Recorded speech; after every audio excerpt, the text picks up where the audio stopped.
C'est officiel, la Fed vient d'annoncer la baisse des taux d'intérêt, ce qui va probablement relancer le bull run et une hausse des prix des crypto-monnaies et du Bitcoin en général. On va parler de cette news-là, on va également parler de l'impact que ça aura, on va également parler de la rotation des Bitcoins qui sont en train de changer de main et tu verras, ça va totalement à l'encontre de ce que tout le monde dit sur Internet. On va également parler de ce qui est en train de se passer maintenant avec la Coupe du Monde dans la blockchain. On va également parler de Tangem, hein, du fameux faille de sécurité, de la fameuse faille de sécurité qu'il y a eu sur Tangem et comment est-ce que tu peux t'en prémunir. On va vraiment parler de plein de news, les dernières news qui se sont produites dans le cercle, dans le marché des crypto-monnaies. Tu vas être au courant ici à la fin de cette vidéo de toutes les dernières news les plus importantes qu'il y a eu. Mais juste avant, on va aller faire un petit tour du marché.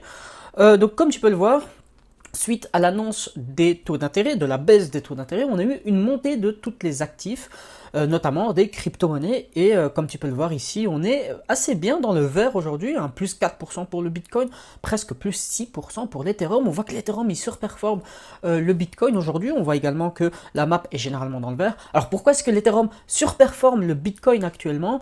Alors tout le monde dit un petit peu sa petite théorie. Pour moi, c'est dû à Robinhood, hein, comme tu as pu le voir dans les anciennes vidéos. Robinhood a lancé sa propre blockchain sur une layer 2 d'Ethereum et donc il y a vraiment un afflux de liquidités qui quitte les autres blockchains pour venir sur Ethereum, d'où la raison pour laquelle on a une augmentation, une surperformance de l'Ethereum face au Bitcoin.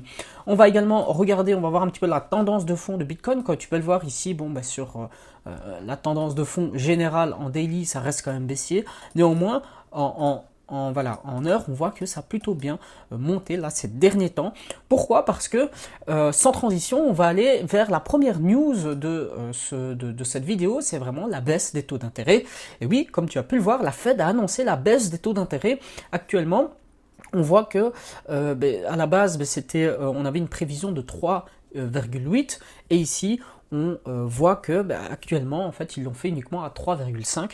Donc le marché avait anticipé une hausse plus élevée, mais finalement ça a été beaucoup plus faible que ce que le marché avait pricé à la base. Et donc on peut voir que vraiment quand on a ce genre de news là, ça donne vraiment un gros coup de pouce au marché sur du court terme.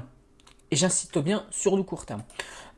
Généralement, quand on a une baisse comme ça des taux d'intérêt, on a vraiment un afflux de liquidités court-termistes, mais par après, là, il faut revoir la tendance de fond. C'est la raison d'ailleurs pour laquelle est-ce qu'à chaque fois je montre la tendance de fond du Bitcoin, mais elle reste quand même baissière sur du moyen long terme, en tout cas pour les prochains mois, les 2-3 prochains mois.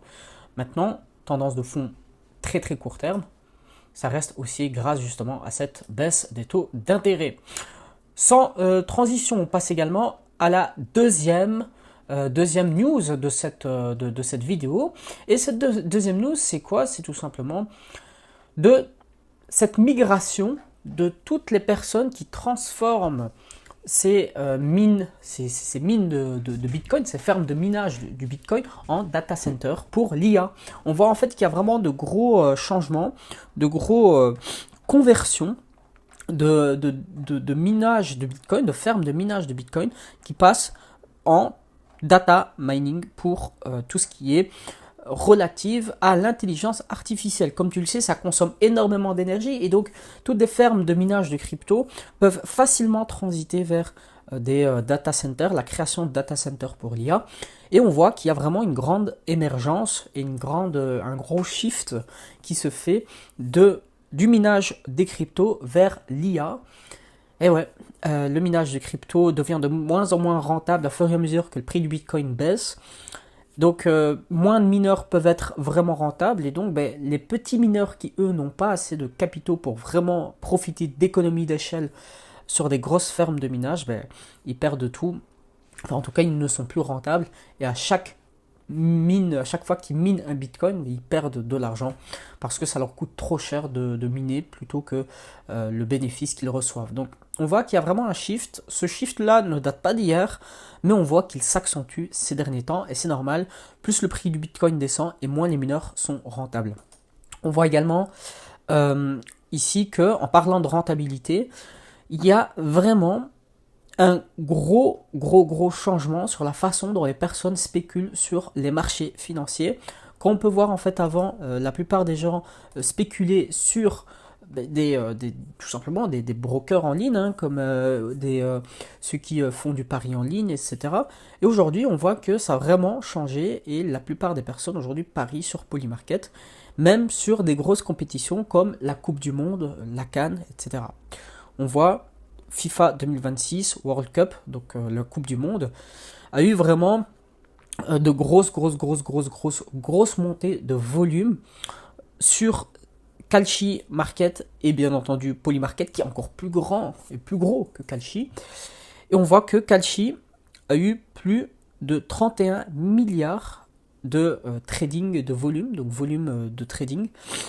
Et on voit donc en juin et ça a monté de plus de 70% de mai. Donc on voit vraiment que il y a vraiment un changement sur la façon dont les personnes spéculent en ligne. Il y a de moins en moins de personnes qui vont vers des brokers de paris sportifs. On voit qui gamble plus sur des plateformes comme Kalshi et Polymarket. C'est un fait.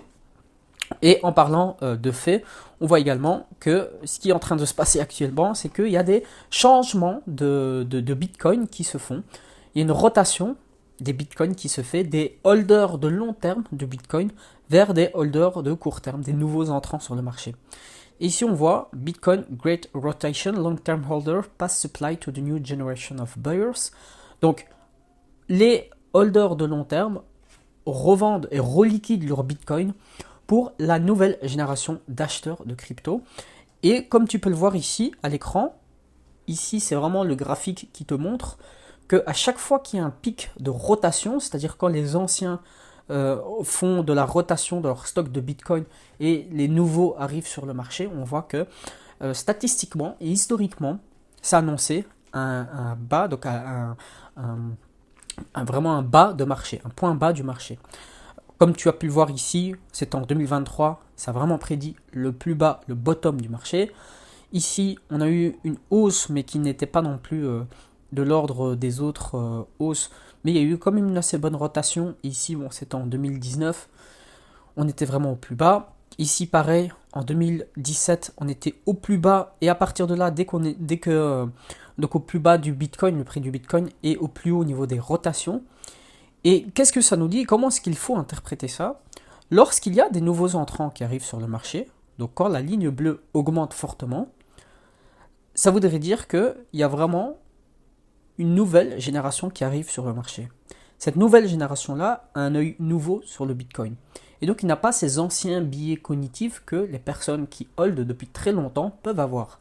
Notamment comme si c'est déjà monté de autant, ça va être compliqué de remonter. Tu sais, aujourd'hui, si une personne a vu le Bitcoin à 1 dollar ou à 1 euro, d'office, dans sa tête, ça va être plus compliqué de l'acheter maintenant, c'est-à-dire à 60 ou à 70 dollars, 70 000 dollars, parce qu'il a eu son point d'ancrage dans sa tête du prix du Bitcoin à 1 dollar ou quelques dollars. C'est-à-dire que quand des anciens étaient dans le marché, leur prix psychologique du Bitcoin, il est encore bas comparé à maintenant. Et comme le prix il augmente au fur et à mesure, les nouveaux, aujourd'hui tu prends une nouvelle personne qui va arriver sur le marché, elle va dire ouais, c'est normal d'avoir un prix du Bitcoin qui est aux alentours des 60 000. Mais moi par exemple quand je suis arrivé sur le Bitcoin, il était encore à 1000 dollars. C'était avant, c'était à l'époque, c'était en 2017. Et à ce moment-là, quand tu viens et que tu vois comme ça le prix, d'office, tu as quand même un biais cognitif. Et donc ça change. Et c'est la raison pour laquelle est-ce que quand il y a vraiment des nouveaux entrants, ça apporte un peu de sang frais dans le marché qui peut potentiellement faire par la suite remonter le marché vers des plus hauts parce que ces personnes-là qui arrivent sur le marché n'ont pas encore un point d'ancrage qui est fort comme les anciens qui sont dans le marché. C'est comme ça qu'il faut vraiment comprendre ce graphique-là. Et donc on voit que généralement, les nouveaux, là, il y a vraiment une grosse rotation et les nouveaux sont vraiment en train d'accumuler du Bitcoin. En parlant d'accumulation de Bitcoin, on a une entreprise qui est en train d'accumuler secrètement du Bitcoin et personne n'en parle. Et je ne comprends pas pourquoi est-ce que personne n'en parle. C'est cette entreprise-là. Donc, Strive, ils ont acheté 18 Bitcoin et donc ça arrive, là, ils ont un stock total de Bitcoin de presque de 20 000 Bitcoin. C'est énorme. T'imagines 20 000 bitcoins, franchement c'est vraiment gigantesque, presque mais c'est pas presque, c'est 1 milliard 269 000, enfin 269 millions. Donc c'est énorme, franchement, et je comprends pas pourquoi est-ce que beaucoup de personnes parlent de MicroStrategy par exemple, mais pas trop de cette entreprise qui, elle, détient également beaucoup de Bitcoin. Je pense qu'à ce moment-là, tu as quand même un risque systémique sur le marché. En parlant de risques systémiques et d'entreprises connues sur le marché, on a eu cette dernière semaine ici, donc ces derniers jours même, une faille de sécurité qui a été reconnue sur les hardware wallets de Tangem. Et je voudrais finir la vidéo sur ça. Parce que, écoute bien ici, jusqu'à la fin, tu verras vraiment, c'est quelque chose que je ne dis pas souvent, mais qui me tient vraiment à cœur.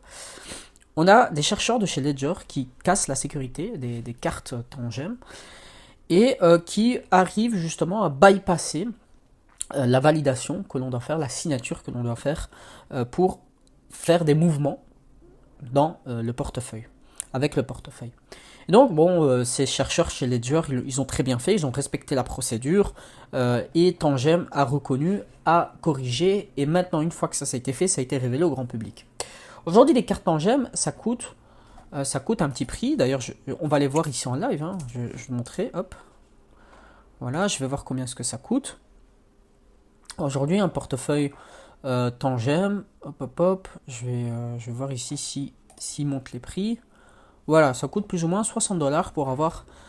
Donc bon, ça c'est pour 3 cartes. Hein. 60 $ la carte. Bon, ça va, ça reste quand même assez abordable. Mais je voulais vraiment te dire que à l'heure actuelle, si tu débutes les cryptos, ça ne sert pas à grand chose d'avoir vraiment un hardware wallet qui te coûte super cher. Aujourd'hui, je peux te garantir que ce n'est pas parce que tu as un hardware wallet qui ne coûte pas cher que d'office, ce hardware wallet là en question est mauvais. À titre de comparaison, aujourd'hui j'ai un SafePal S1. Je ne me rappelle plus si c'était le Pro ou pas. Enfin bref, c'est vraiment le moins cher. Et celui-là, je l'ai depuis 5 ans. Et honnêtement, c'est l'un des meilleurs hardware wallets que j'ai eu. Pourtant, j'ai eu des Ledger. Enfin, j'en ai même plusieurs des Ledger. J'ai aussi un Trésor.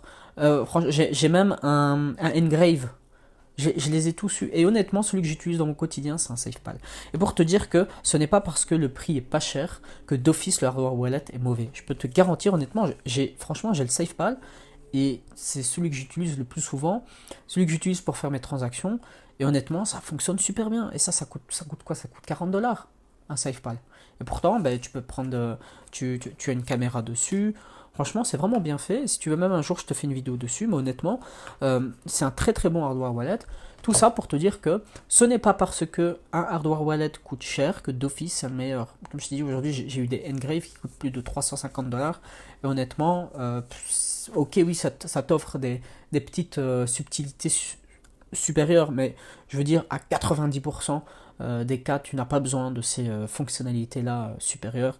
Ou en plus, honnêtement, un petit SafePal, ça fait très très bien l'affaire. Et en plus de ça, ça ne coûte pas cher. Voilà, j'espère vraiment que cette petite vidéo t'a plu. N'oublie pas de t'abonner, de liker cette vidéo et de partager ça à tes amis. Et surtout, quand tu t'abonnes, d'activer la cloche. Comme ça, tu ne manqueras plus jamais les news les plus importantes des cryptos. Voilà, j'espère vraiment que cette petite vidéo t'a plu. Moi, je te souhaite une bonne journée ou une bonne soirée au moment où tu regardes cette vidéo. On se dit à la prochaine. Salut!